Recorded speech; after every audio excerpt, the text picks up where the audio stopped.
వైఎస్ఆర్ కాంగ్రెస్ పార్టీకి సంబంధించి పార్టీ మీద అపారమైన నమ్మకం, అపారమైన ప్రేమ రెండింటినీ కలిగి ఉండి వైఎస్ఆర్ పార్టీకి అన్ని రకాలుగా కష్టకాలంలో కూడా తోడుగా నిలబడేందుకు మనస్ఫూర్తిగా వచ్చినందుకు ప్రతి అక్క చెల్లెమ్మకు, ప్రతి సోదరుడికి, స్నేహితుడికి హృదయపూర్వకంగా కృతజ్ఞతలు తెలుపుకుంటా ఉన్నాను. ఈరోజు రాష్ట్రంలో జరుగుతూ ఉన్న పరిస్థితులన్నీ కూడా మీకు అందరికీ కూడా తెలియని కావు. రాష్ట్రంలో జరుగుతూ ఉన్న దారుణమైన పరిస్థితులు ఎలాగున్నాయి అంటే ఇంతకుముందు ఎప్పుడు జరగల. అసలు మనం అధికారంలో ఉన్నప్పుడు ఏ రోజు ఎంకరేజ్ చేయాల. ఎన్నికలు అయ్యేదాకా మాత్రమే రాజకీయాలు, ఎన్నికలు అయిపోయిన తర్వాత మనకు ఓటు వేయని వారు కూడా మనవారే అన్నట్టుగానే ప్రతి అడుగు కూడా మనం అలాగే వేసాం. ఏ స్థాయిలో అలా అడుగులు వేసాము అని అంటే ఏకంగా మనకు ఓటు వేయని వారిని సైతం కూడా వెతుక్కుంటూ వెళ్ళి డోర్ డెలివరీ చేస్తూ ప్రతి పథకం కూడా అమలు చేశాం. ఆ స్థాయిలో మంచి చేసే ప్రతి కార్యక్రమానికి శ్రీకారం చుట్టాం. ఎక్కడా కూడా డిస్క్రిమినేషన్ అనేది ఉండకూడదు, ఎక్కడా కూడా కరప్షన్ అనేది ఉండకూడదు అనే ముఖ్యమైన ఉద్దేశాలతో అడుగులు పడ్డాయి. ఎక్కడా కూడా మనకు ఓటు వేశాడా, ఓటు వేయలేదా, నీ కులం ఏమిటి, నీ మతం ఏమిటి, నీ రాజకీయ అఫిలియేషన్ ఏమిటి అని చెప్పి ఇటువంటి ఏవి కూడా ఎప్పుడు కూడా ప్రస్తావనలకు కూడా రాకుండా అడుగులు వేశాం. నా మొట్టమొదట కలెక్టర్ల సమావేశం కానీ, ఎస్పీల సమావేశం కానీ జరిగినప్పుడు ఆ రోజు నేను మాట్లాడిన మాటలు చూసినప్పుడు ఈరోజు చంద్రబాబు నాయుడు మాట్లాడుతూ ఉన్న మాటలు, ఆయన చేస్తూ ఉన్న చేష్టలు రెండు చూసినప్పుడు ఆశ్చర్యాన్ని కలిగిస్తాయి. ఎందుకంటే మనం ఆ రోజు పంపించిన మెసేజ్, ముఖ్యమంత్రిగా మనం ఉన్నప్పుడు పంపించిన మెసేజ్, న్యాయం ధర్మం అన్నది అందరికీ ఒకటే, న్యాయం ధర్మం కాపాడడానికి మనమంతా ఉండాలి అని చెప్పి ఆ రోజుల్లో మనం మాట్లాడితే ఈరోజు మాత్రం ఎలా ఉంది అని అంటే న్యాయం కొందరికి మాత్రమే అన్నట్టుగా తయారు చేశారు ఈరోజు వ్యవస్థను. ఏ స్థాయిలోకి ఈరోజు దిగజారిన లా అండ్ ఆర్డర్ కనిపిస్తూ ఉందనంటే పై స్థానంలో పైనున్న వాళ్ళు రెడ్ బుక్లు పెట్టుకుంటారు. ఆ రెడ్ బుక్లలో మంచి చేసిన వాళ్ళ పేర్లు ఏదైనా పెట్టుకొని వాళ్ళకు మంచి చేసే కార్యక్రమం జరుగుతుందని అంటే అది కాదు. రెడ్ బుక్లలో ఎవరిని తొక్కాలి, ఎవరిని నాశనం చేయాలి, ఎవరి ఆస్తులు ధ్వంసం చేయాలి, ఎవరి మీద కేసులు పెట్టాలి అనే అంశాల మీద రెడ్ బుక్కులు తయారు చేసుకొని పై స్థానంలో ఉన్న వాళ్ళు రెడ్ బుక్కుల పేరుతో అరాచకాలు సృష్టిస్తూ దొంగ కేసులు పెడుతూ ఎలా ఇరికించాలి అని చెప్పి ఆరాట పడుతూ విధ్వంసానికి పై స్థాయిలో వాళ్ళు పాటుపడుతూ ఉంటే కింది స్థాయిలోకి వచ్చేసరికి ఎవరెవరి స్థాయిలో వాళ్ళు కూడా రెడ్ బుక్కులు తెరవడం మొదలుపెట్టారు. నియోజకవర్గ స్థాయిలో వాళ్ళు, మండల స్థాయిలో ఇంకొకరు, గ్రామ స్థాయిలో కూడా ఇంకొకరు కూడా రెడ్ బుక్స్ ఓపెన్ చేసి వాళ్ళు కూడా విధ్వంసానికి పాల్పడడం జరుగుతూ ఉంది. ఈరోజు ఎక్కడా కూడా న్యాయం కనిపించడం లేదు, ధర్మం కనిపించడం లేదు. పోలీసులు పూర్తిగా ప్రేక్షక పాత్ర వహిస్తూ ఉన్న పరిస్థితులే కనిపిస్తూ ఉన్నాయి.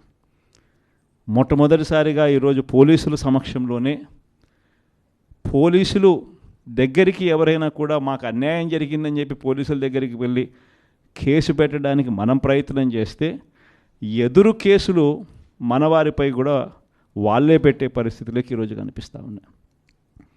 ఎలాంటి దారుణమైన పరిస్థితిలో ఈరోజు వ్యవస్థలు కూడా ఉన్నాయనంటే అన్ఫార్చునేట్గా మనకు ఒక ఈనాడు, ఒక ఆంధ్రజ్యోతి, ఒక TV5 ఇలాంటి గోబల్స్ ప్రచారం చేసే మాధ్యమాలు కూడా మన దగ్గర లేవు. నాకు ఆశ్చర్యం అనిపించింది మనం చూస్తూ ఉంటే పెద్దిరెడ్డి రామచంద్రారెడ్డి గారి మీద జరుగుతూ ఉన్న పరిణామాలు. అసలు ఎక్కడో పేపర్లు ఏదో కాలిపోయాయి అంటే ఏదో ఆఫీస్లో, అధికారంలోకి వచ్చిన తర్వాత 2 నెలల తర్వాత ఏదైనా ఆఫీస్లో పేపర్లు కాలిపోతే, లేకపోతే ఏదైనా కారణం చేత ఆ పేపర్లు కాలిపోతే ఆ పేపర్లో కాలిపోయిన దానికి రామచంద్రారెడ్డికి ఏం సంబంధం? ఎవరు అధికారంలో ఉన్నారు, ఎవరి గవర్నమెంట్లో ఉన్నారు?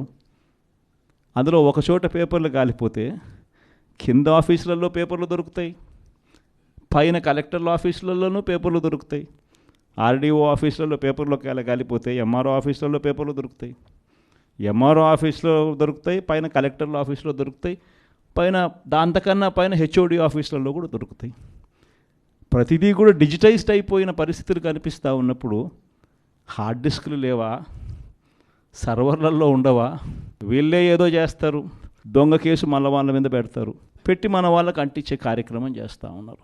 నేరం చేయాలంటే భయపడాల్సిందే అని చెప్పి ఒకవైపున స్టేట్మెంటు, ఇవాళ ఈనాడులో స్టేట్మెంటు, నిన్న సాక్షిలో హెడ్లైన్స్, తాడిపత్రిలో ఎమ్మెల్యే కంటెస్ట్ చేసిన ఎమ్మెల్యే పెద్దారెడ్డి తాడిపత్రి నియోజకవర్గంలోకి అడుగు పెట్టాలి అని అంటే అడుగు పెట్టడానికి వెళ్ళినప్పుడు ఏకంగా అడుగు పెట్టాడు అని చెప్పి ఇంటి మీద దాడి, ఇంటికి వచ్చిన కార్యకర్తలు మురళి అనే వాళ్ళ మీద దాడి, రాళ్ళు ఒకవైపున. ఈయన స్టేట్మెంట్ ఈరోజు నేరం చేయాలంటే భయపడాలి. మరి ఒకవైపున కాంట్రడిక్షను, ఒకవైపున భయాందోళన ఆయన క్రియేట్ చేస్తూ ఉన్నాడు, మరోవైపున స్టేట్మెంట్లు ఆపోజిట్గా ప్రజలను మభ్యపెట్టే స్టేట్మెంట్ను మళ్ళీ ఈనాడు క్యారీ చేస్తుంది.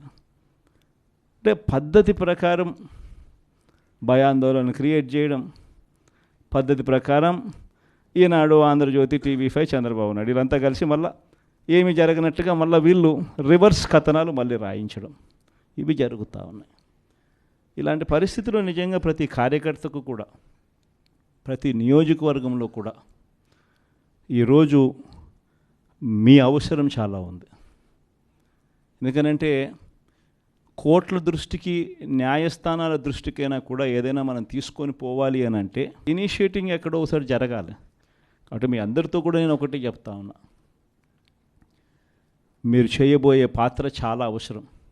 అందరం ఒక తాటి మీదకి వద్దాం, ఒక తాటి మీదకి వచ్చి అందరం గట్టిగా యుద్ధం చేస్తేనే ఈ తెలుగుదేశం పార్టీ చేస్తూ ఉన్న అన్యాయాలను ఎత్తి చూపగలుగుతాం. వీళ్ళు చేస్తూ ఉన్న ప్రజా వ్యతిరేక పాలనను మనం ప్రజల్లోకి గట్టిగా తీసుకుని పోగలుగుతాం. ప్రతి నియోజకవర్గంలోనూ కూడా మనం మన కార్యకర్తలకు అండగా ఉండే కార్యక్రమం జరగాలి.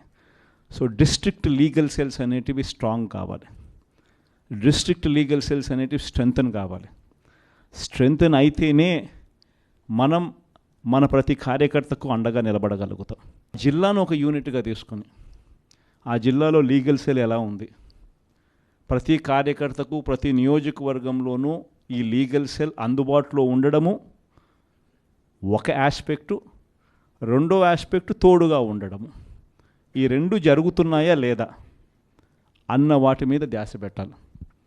లాయర్ల డెవలప్మెంట్కి సంబంధించి, వెల్ఫేర్కి సంబంధించి ఎప్పుడు జరగని విధంగా వైఎస్ఆర్సీపీ ప్రభుత్వంలో మాత్రమే పట్టించుకున్నాం. మనం వచ్చిన తర్వాతనే మొట్టమొదటిసారిగా 100 కోట్ల రూపాయలతో కార్పస్ ఫండ్ ఏర్పాటు చేసింది ఒక వైఎస్ఆర్సీపీ ప్రభుత్వం వచ్చిన తర్వాతనే. అంతకుముందు ఎవరూ కూడా లాయర్ల గురించి మాట్లాడారే తప్ప లాయర్ల వెల్ఫేర్ గురించి పట్టించుకున్న పార్టీ ఇంతకుముందు గతంలో ఏదీ లేదు. ఒక్క వైఎస్ఆర్ కాంగ్రెస్ పార్టీ మాత్రమే పట్టించుకుంది. 100 కోట్ల కార్పస్ ఫండ్ క్రియేట్ చేశాం.